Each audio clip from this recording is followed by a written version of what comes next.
Story about how in 1995 I was living in Watts and Compton area because we were doing an installation, an art installation.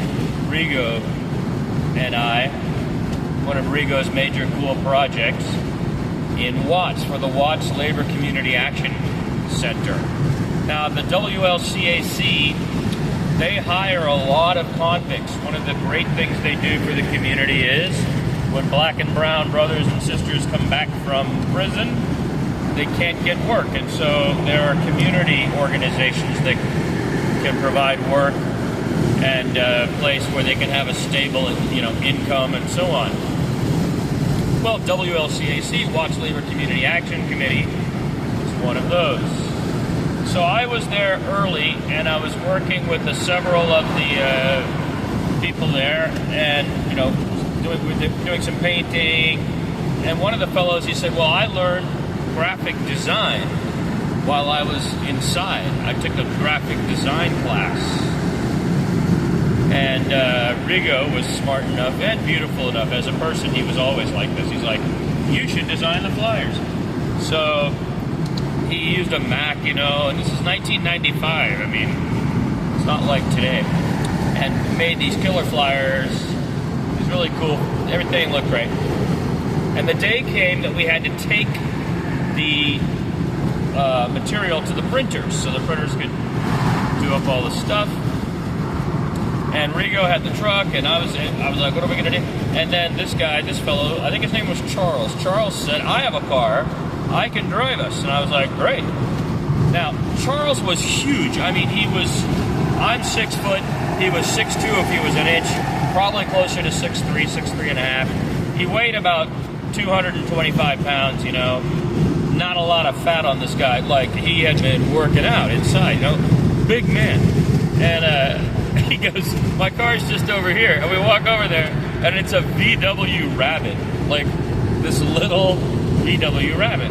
And I go, "Okay," and I jump in the passenger side, and he gets in, and we go shooting up Central, and then we get to the 101, and he's like, we're either at a light, I can't remember how this went, we're either at a light, or it was like right before a light, where we were going to get on a ramp, and this enormous man in this tiny car was driving and next to me, and he turns and he looks at me, and he has his hand on the shifter, and he goes, "LA freeways are not for the faint of heart."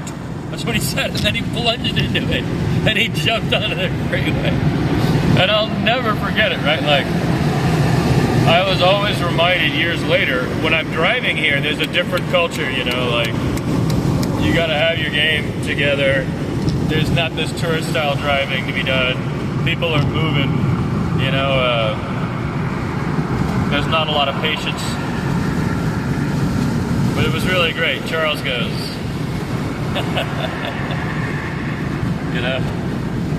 not for the faint of heart. So as I drive down on the LA freeways in the middle of an apocalyptic event, I don't know, maybe it's not that apocalyptic. Of course it's terrible, very sad. Santa Barbara went through hell. Up north, we went through hell in 2020. I think it was like most acres in the history of the state, So this is a current reality. And again, T. Corrigan Boyle, T.C. Boyle, his book, Blue Skies, is really quite beautiful because of its astute and acerbic wit and awareness of what we're all going to be living in with climate change. And he chooses two places, here and Florida, that are both, at the moment, suffering great extremes as a result of the, climate changing. And he draws real characters living in these conditions, and they're real Americans, and they just want to do their things, but their things keep getting interrupted by everything now, Things well beyond their control. Force majeure. but they're force majeure we created by our actions of the last 25, 30 years, maybe 100 years. The Industrial Revolution, oil, plastics, all of these things, fossil fuel burning, and the creation of non-degrading materials. Look, there's a fire truck, Ventura County fire truck, heading down the road. Wonder if they're going to help. Maybe they are. I suppose I could go live at some point. Maybe I'll do that.